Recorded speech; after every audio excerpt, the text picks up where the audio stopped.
भगवान के सामने बैठकर भी प्रपंच की बातें नहीं करना चाहिए। इसका भी अपराध लगता है, इसका भी दोष लगता है।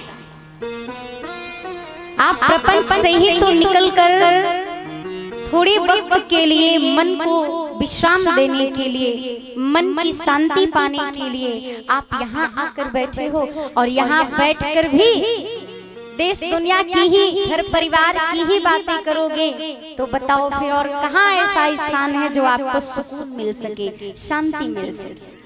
कहीं नहीं। आपको बताऊं तो महाराज, आपने मक्खी को देखा है ना? मक्खी का काम क्या होता है? वो मिठाई पर भी बैठती है और गंदगी पर भी बैठती है। अच्छा, कुछ लोगों का यही काम होता है। आपको नहीं कह रहे हैं, आप मत समझिएगा, सबके लिए बात है कि वो जहाँ सत्संग होगा, भगवत चर्चा होगी, भगवान की कथा होगी, वो वहां भी जाएंगे।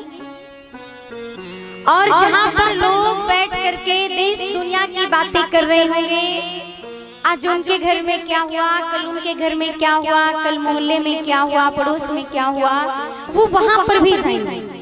अर्थात वो भगवत चर्चा में भी जाएंगे।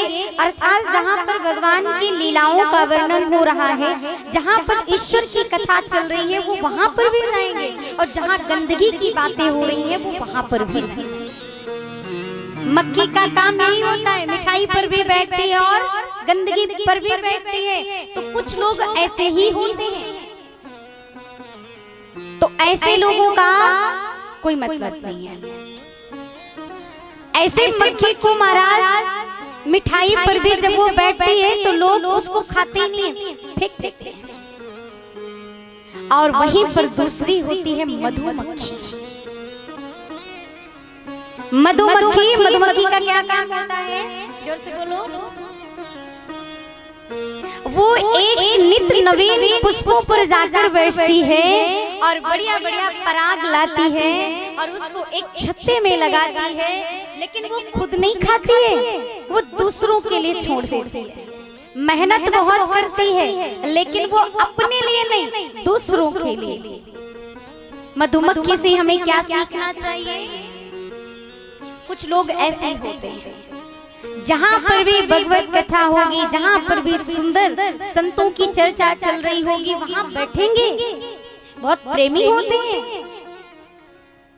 ज्ञान के प्रेमी हैं, भगवत के प्रेमी हैं, जाकर बैठेंगे, सुनेंगे, अच्छी अच्छी बातें सुन करके फिर जैसे घर में जाएंगे तो सबको बैठा करके सुनाने लगते हैं कि आज वहाँ तो महात्मा जी ने ये कहा था, आज हम कथा सुनने गए थे तो वहाँ पर तो ये बताया गया था।